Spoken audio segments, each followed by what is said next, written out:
Greetings in the divine name of His Imperial Majesty Emperor Haile Selassie the First, King Alpha, and I Divine Mother Empress Menen, Queen Omega, and I the children of Jah RASTAFARI, representing the Ankh Nation family.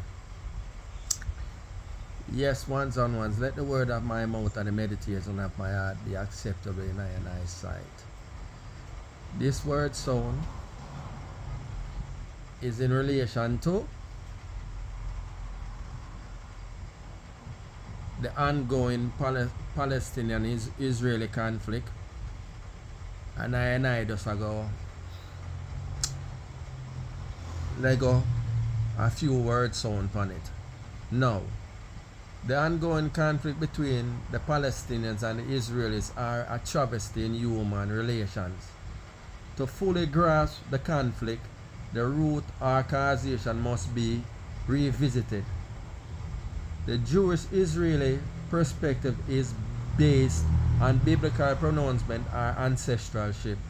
God promised son Canaan land to Abraham and his generations, Isaac, Jacob, Moses, Joshua, and David, just establishing the kingdom of Israel, which was later conquered in 701 BC by the Assyrians, who destroyed the northern kingdom of Israel and the 10 so-called lost tribes. The Babylonian destruction of the southern kingdom of Judah in 586 BC, along with the first temple in Jerusalem. Then came the Persians in 538 BC, defeating the Babylonians and rebuilding the second temple in 515 BC. Greeks defeated the Persians in 332 BC and the Romans in 63 BC, who destroyed the second temple in Jerusalem and scattered Jews all over Africa, Asia, and Europe. Ever since 70 AD, Jews have been persecuted and deported from most countries they are domiciled to, especially in Europe. In Europe, they faced the most persecution, culminating with the Holocaust, 6 million alleged deaths. After 70 AD, destruction of the second temple. Roman domination of the Middle East continued until Arab Islam and Ottoman Turks empires' domination of said Middle East and beyond. These persecutions and confiscation brought forward the ideology of Zionism by Theodor Herzl, which is Jews for Jews, with a national home base of their own, sanctioned by England and other European countries, along with America, which became a re-established Israel in 1948. In Palestine, how did they accomplish such a feat? Collective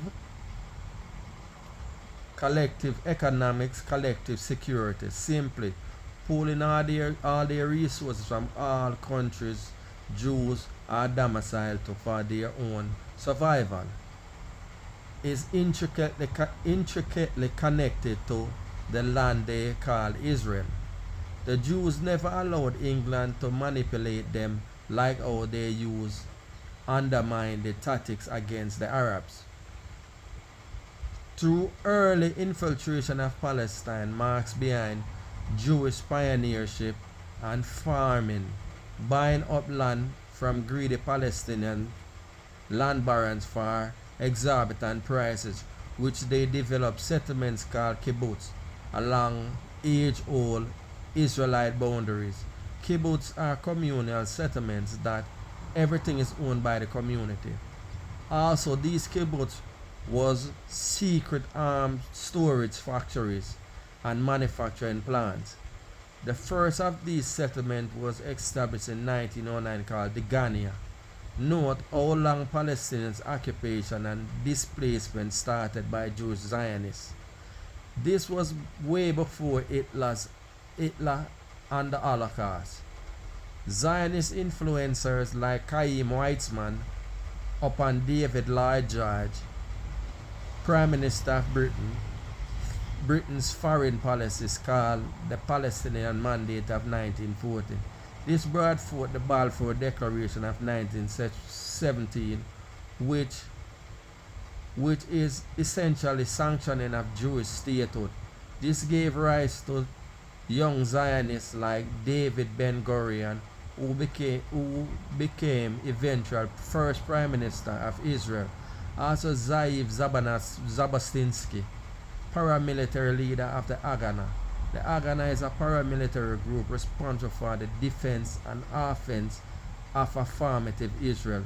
This is the precursor to what became the Israeli Defense Force and Mossad intelligence services.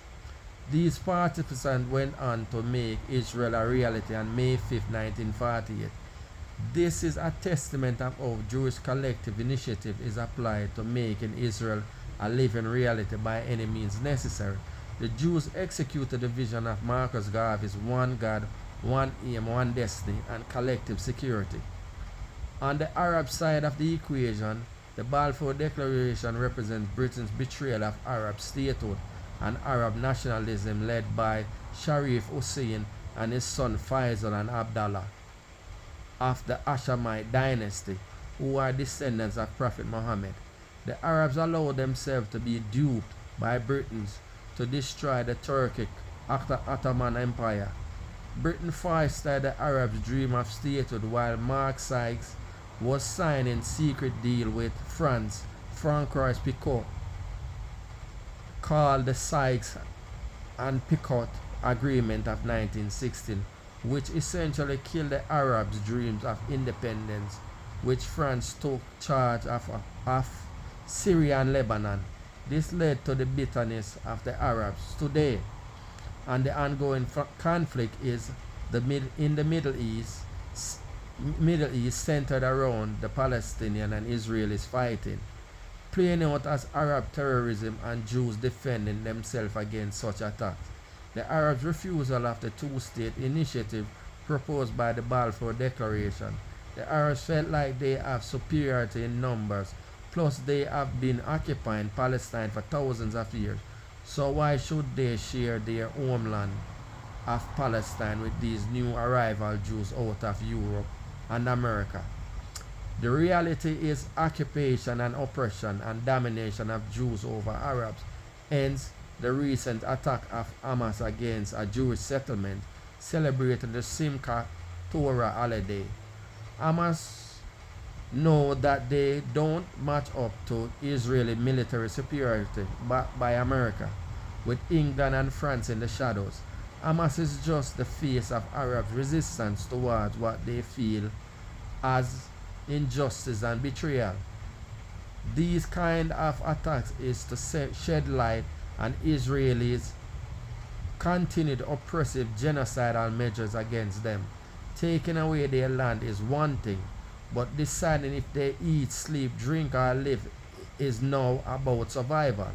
Thus, Hamas' recent attack against Israel is tantamount to the skinny kid being bullied, punching the big bully in the eye, giving the big bully a black eye, knowing afterward that the bully is going to beat him up mercilessly. This is the essence of Palestinian resistance. Palestinians will resist regardless of death and annihilation. The Israeli Jews are determined to keep and maintain the state of Israel, which is their survival, in ensuring that another Holocaust will never happen again. The only solution to survival is survival.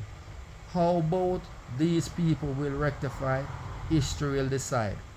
What does Israel and Palestinian conflict got to do with Rastafari? Nothing other than observation and knowing. 1. I must take note of the diabolical nature of Abraham's children, Arabs and Jews, towards each other, and ask what you think they would do to I and I. When dealing with them, be prepared for betrayal and deception. Know that no birth is without pain and blood. 3. I and I must recall that Canaan was once a black land belonging to black people. According to their teachings, Canaan was the son of Ham, as stated in their Bible, and Ham was identified as a black man, according to them, which makes both Arabs and Jews nomadic northern invaders of Canaan. Rastafari is against oppression, so I and I must know that the oppressor will stop at nothing to complete the total annihilation of all resistors. Always remember, the Jews never came in as conquerors but as infiltrators with the agenda of conquest. Rastafari must know about global politics and history. Yes, ones and ones. That are the word sound, So, I and I, as Rastafari, like me say, this Israeli Palestinian conflict have nothing to do with Rastafari per se, but I and I, sitting at the seat of history as an observer, must make note and know say this could easily be I and I, because I and I is about against oppression, and I and I's birth are manifest resistors. So in any eventualities of I and I faced with these issues, I and I must be aware and know what I and I will be up against. So that are just observation again. So once again, know that Rastafari is yours. None cannot take it because they never gave it to you. Jah Rastafari without apology. And again, give thanks for the ones and ones them that give I and I ear to I and I word sound. Give thanks.